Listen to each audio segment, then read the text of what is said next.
హర్షసాయి కేసులో చాలా అపోహలు వినబడుతున్నాయన్నారు బాధితురాలి తరపు న్యాయవాది నాగూర్బాబు. హర్షసాయి దేశం వదిలిపెట్టిపోయాడని తన టీం ఇక్కడ అందరినీ మేనేజ్ చేస్తున్నాయన్నారు. హర్షసాయి బెట్టింగ్ మాఫియా బయటకు తెచ్చామన్నారు. మీడియా సంస్థల మీద కేసులు వేస్తున్నట్లు తప్పుడు ప్రచారం చేస్తున్నారని, బాధితురాలను మానసిక క్షోభకు గురి చేస్తున్నారని ఆయన అన్నారు. 2 కోట్ల రూపాయలు బాధితురాలు అడిగినట్లు చెబుతున్నారని, బాధితురాలు ఎక్కడ డబ్బులు డిమాండ్ చేయలేదన్నారు. మెగా సినిమా కాపీరైట్స్ తీసుకోవాలనే ఉద్దేశంతోనే ప్రేమ పెళ్లి పేరుతో హర్షసాయి మోసం చేశాడని న్యాయవాది నాగూర్బాబు తెలిపారు. మెగా సినిమా కేవలం టీజర్ మాత్రం విడుదల చేస్తామని, అసలు పూర్తి సినిమా తీయలేదని ఆయన వెల్లడించారు.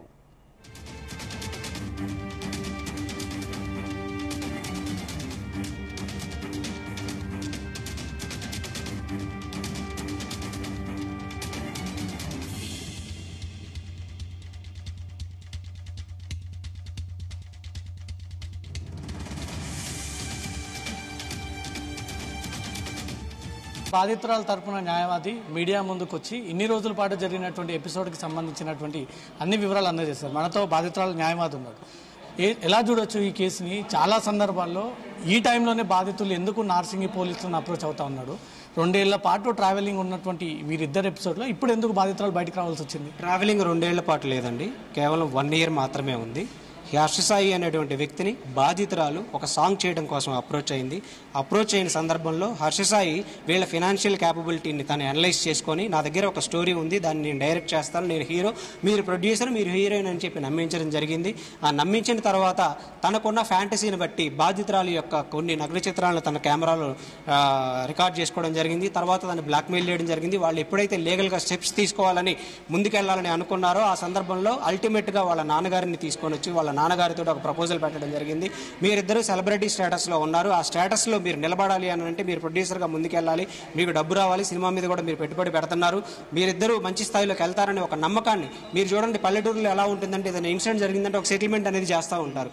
సేమ్ అదే పద్ధతిలో వీళ్ళ నాన్నగారు ఒక పెద్ద మనిషిగా ఈ హర్షసాయి తండ్రే వచ్చి మాట్లాడడం వల్ల ఇక్కడ క్లియర్గా అమ్మాయి నమ్మడం జరిగింది. నమ్మి ఇతని మీద ఇది నావాడు అనుకొని ఇన్వెస్ట్మెంట్ పెట్టడం జరిగింది. తన పర్సనల్ విషయాలు కొన్ని షేర్ చేసుకోవడం జరిగింది.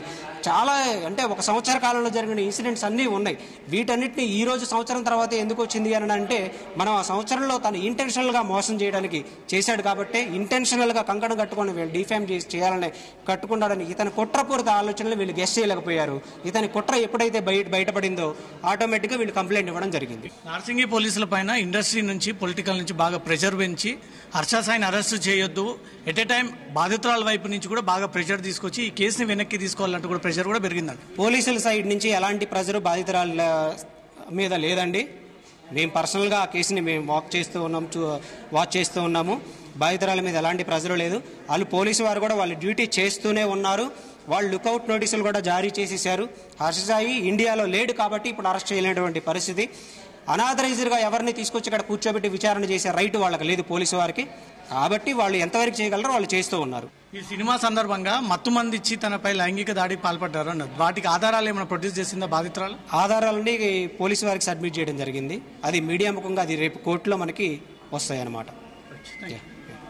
ఈ కేసుకు సంబంధించినటువంటి దర్యాప్తు ఇంకా సాగుతూ ఉంది. నార్సింగి పోలీసులు వివిధ కోణంలో ఈ కేసు దర్యాప్తు కొనసాగిస్తూ ఉన్నారు. ఇప్పటి వరకు పోలీసుల పైన ఎలాంటి ప్రెషర్ తీసుకురాలేదు, కానీ కేసు అయితే దర్యాప్తు కొనసాగుతూ ఉంది.